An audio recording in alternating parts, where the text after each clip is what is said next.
Hi YouTube, this is Grow.333, Kelly.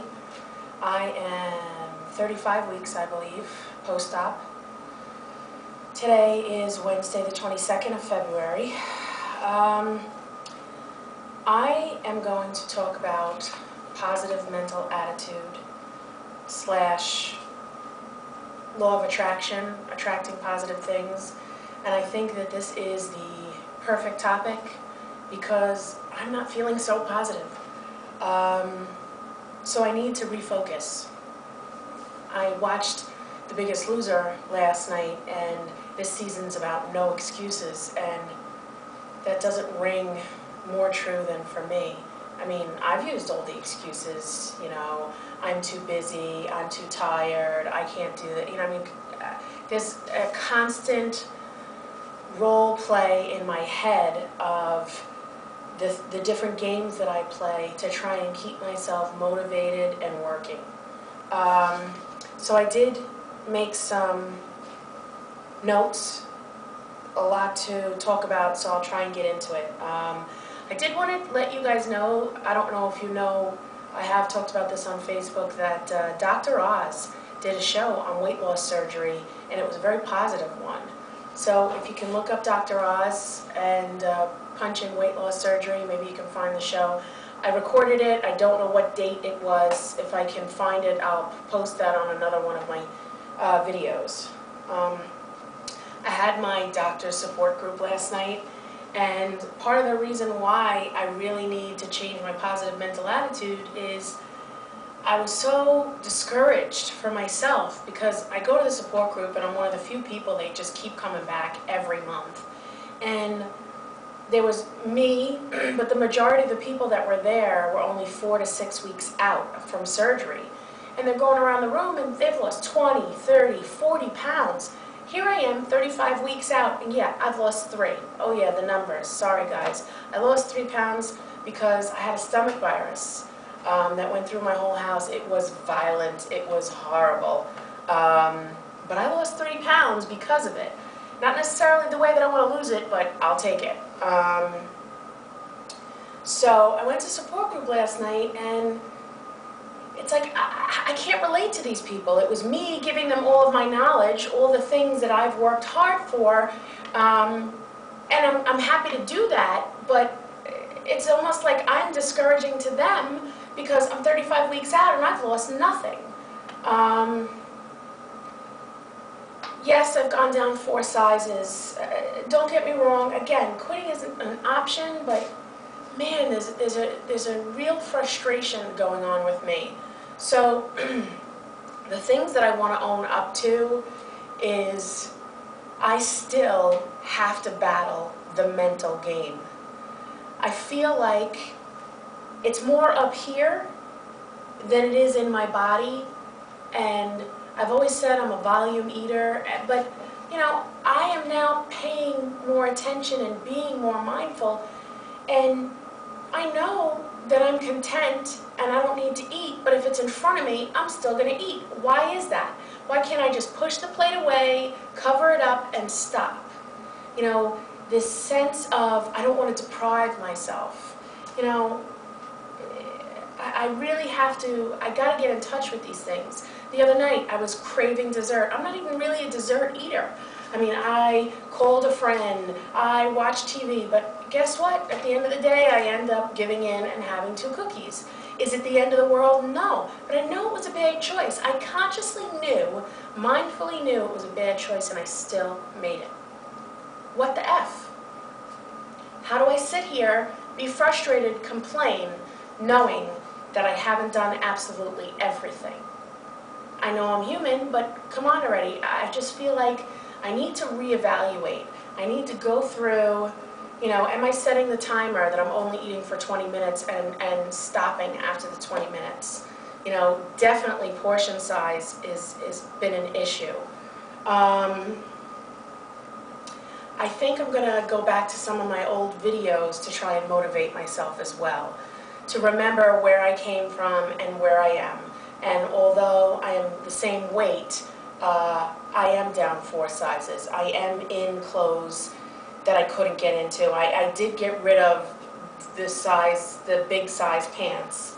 And I think I'm going to go back to some old pictures.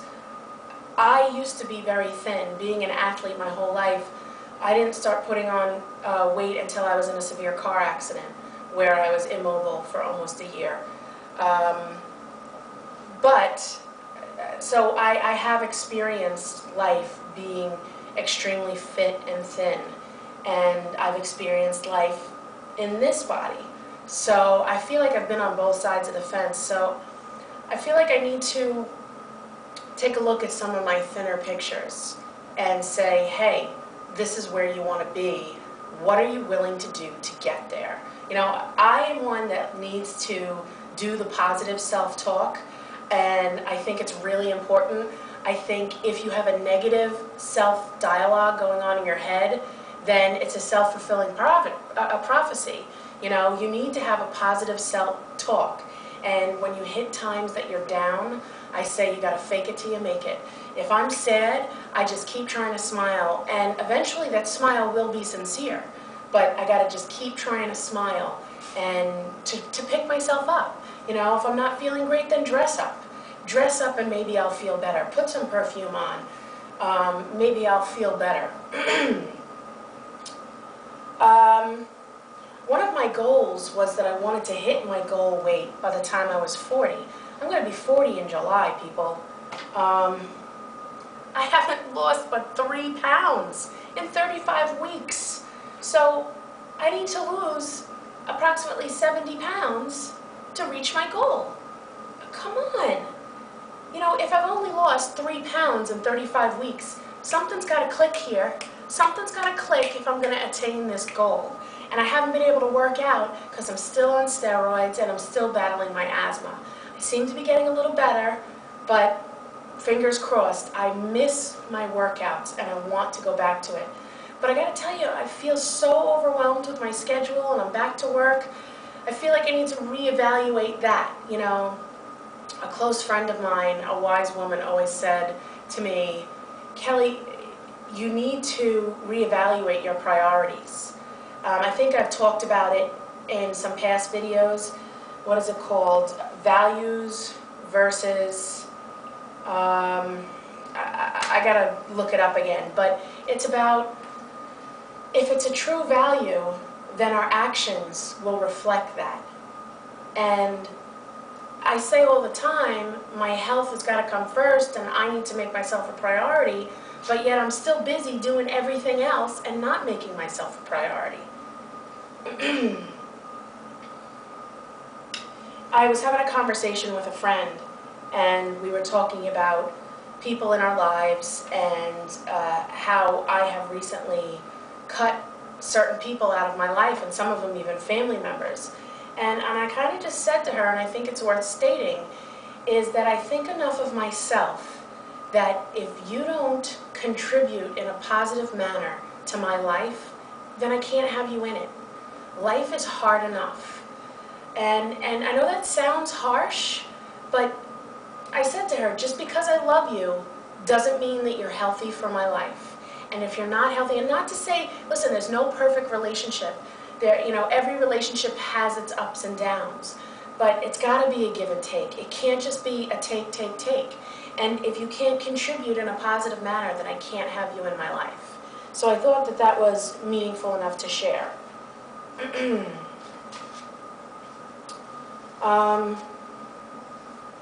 I guess I just want to close by saying that I think your intention and people's intentions are important. And when you're doing a self-dialogue, that you should evaluate what are your intentions. You know, I always say quitting is not an option because quitting isn't going to get me to my goal. So I just need to keep pushing forward, regardless of what obstacles, regardless of anything else. I know that I need to keep pushing forward. And believe it or not, I do see myself succeeding. Being an athlete again, I still do a lot of the things that helped me as an athlete, which is envision yourself winning, getting there. So I do envision myself the goal weight that I want to be because I know I've been there. I'm not looking to be a size 2. I think my goal weight is realistic. But I do feel I will succeed at some point because I can see it. I can see my healthy self. I think the law of attraction is very much active in today. I just believe it, and I know Exit Melanie has talked about it, and I think you just have to keep the positive self-talk, and positive things will happen. All right, that's it, guys. Those are most of the notes that I had. One of these days, I will try and show you the tattoo that I have. I did the 25 questions, and I just never had a chance to show you the tattoo that I have because it's placed right here, and I didn't want to drop my drawers in front of the camera. So the next time I have a pair of shorts on, I will show you. Okay, hope you all have a great week, and I'll see you next week. Bye.